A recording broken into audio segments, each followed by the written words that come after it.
Ah, le capitaine a encore frappé. IB est trop fort.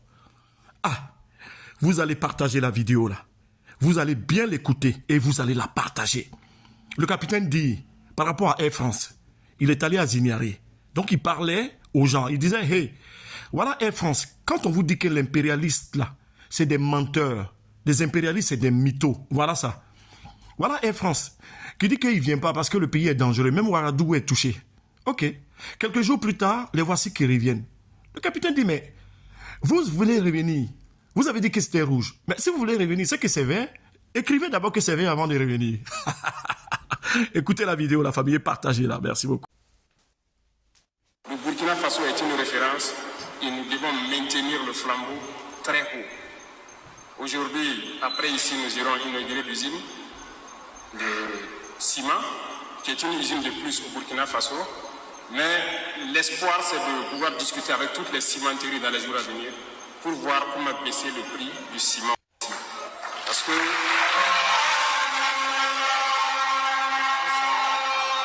nous pensons qu'il y a des possibilités et mieux, nous avons du calcaire au Burkina Faso et de l'argile.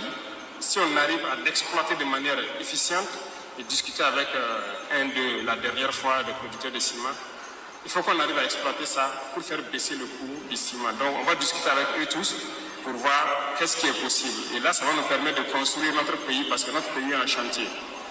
Et aussi, c'est un signal à ceux qui sont là, parce qu'ils sont arrivés en 2023, au moment même où les impérialistes avaient peint le Burkina Faso en rouge. C'est une destination dangereuse, il ne faut pas aller investir dans ce pays.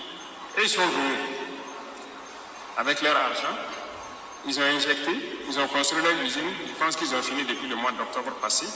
Donc c'était un devoir pour nous d'aller les accompagner et passer un message aussi au monde pour les faire comprendre que le Burkina Faso, tel qu'ils le disent, c'est faux. Ceux-là qui ont peint le Burkina Faso en rouge, vous voyez, automatiquement le lendemain, en tout cas quelques jours après, Air France a dit qu'il ne vient pas au Burkina Faso. Parce que c'est rouge, même Ouagadougou là, c'est la guerre seulement. C'est ça, non? On a dit, il n'y a pas de problème. Vous êtes libre de ne pas venir au Burkina. Mais vous n'êtes pas la meilleure compagnie au monde.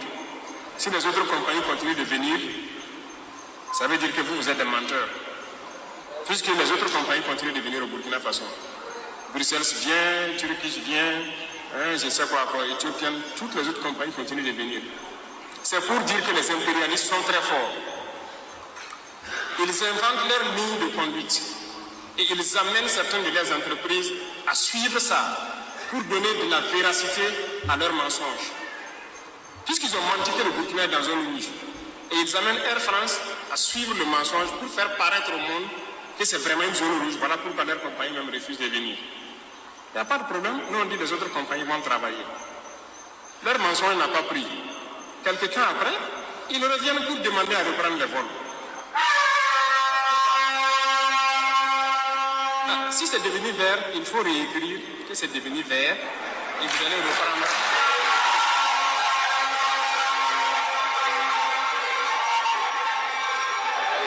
Donc c'est pour vous dire que l'impérialisme a tous ses stratagèmes. Voilà. Et si vous écoutez les radios à son temps, ça piaille partout. Ouais, le pays est tellement ensanglanté que Air France a tout arrêté. Quelques semaines après, Air France sort ses chiffres.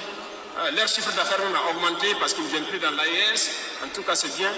Et puis vous venez négocier, supplier pour qu'on réouvre encore pour vous. Il faut reprendre le pays en vert. Et puis on va commencer à collaborer.